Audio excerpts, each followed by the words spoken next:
আমাদেরকে যারা ভোট দিয়েছে এবং আমাদেরকে যারা ভোট দেয় নাই, যারা ধানের শীষে ভোট দিছে এবং যারা ধানের শীষে ভোট দেয় নাই, আমি কিন্তু এই নগরকান্দা সাঁওতাল সবারই সংসদ সদস্য হয়েছি। আমার কাছে কখনোই কোনো ভেদাভেদ ছিল না, এখনো নাই, ভবিষ্যতেও থাকবে না। দল মত ধর্ম বর্ণ নির্বিশেষে সবার সেবা আমার বাবা করে গেছে।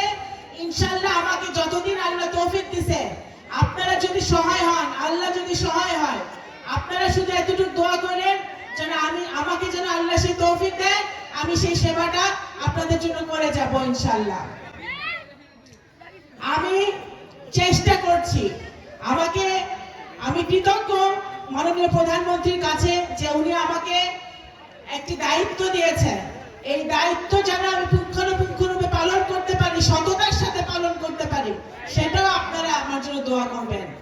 এবং এই দায়িত্ব পালন করতে গিয়ে আমি তার মাঝে যেন আমি সালতা, গট্টি, নগরকান্দার প্রতিটি মানুষের কাছে আসতে পারি, এবং আমি চেষ্টা করতেছি আপনাদের মাঝে আসার, আপনাদের পাশে থাকার, আপনাদের দুঃখ দুর্দশার কথা শোনার, সেটা যেন আমি করতে পারি, সেটাও আপনারা দোয়া করবেন ইনশাআল্লাহ।